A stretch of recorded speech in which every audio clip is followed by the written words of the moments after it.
Bonjour, aujourd'hui 15 décembre. Alors, nous avons terminé notre petite analyse des combats et nous allons maintenant passer à un point très important qui est la vocation du super-héros et qui sera un petit peu votre but dans votre vie de super-héros, c'est bien évidemment le sauvetage.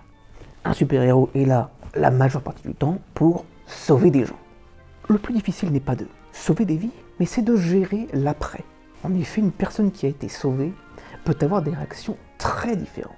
Et si nous, super-héros, ne sommes pas préparés à ces réactions, ça peut être déstabilisant. Je dirais qu'il y a trois profils types. Le premier, c'est le déni et la rage.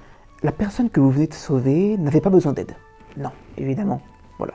Vous n'avez fait que la ridiculiser, elle s'en sortait très bien toute seule. Hein.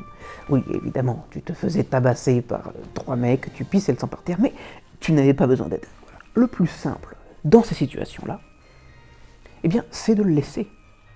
Il est sauvé, vous avez fait votre boulot. Vous pouvez rentrer chez vous avec le sentiment du devoir accompli. Le deuxième type de personne que vous pouvez rencontrer, c'est tout l'inverse. C'est l'effusion de gratitude, voire même d'amour. Et voilà, elle vous prend dans les bras, vous dit que sans vous, elle ne serait pas en vie, comment ça. Et donc là, il faut être très clair dès le début. Là. Il ne faut pas la laisser comme ça, se rapprocher, vous attraper, tout ça, non.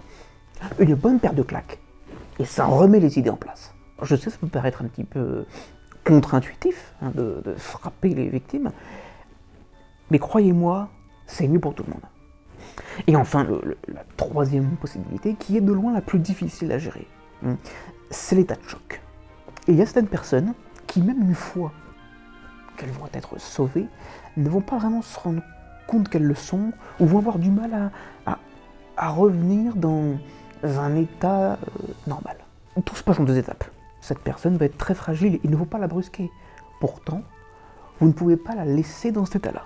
Voilà, il faut essayer de la faire revenir à elle. Mais comment ? Eh bien, encore une fois, une bonne paire de claques. Voilà. Bon, dans 80% des cas, ça résout le problème. Hein. La personne est un peu saoulée, mais elle revient à ses esprits. La plupart du temps, elle ne se souvient même plus que vous lui foutez une paire de baffes. Donc bon, c'est tout bénef.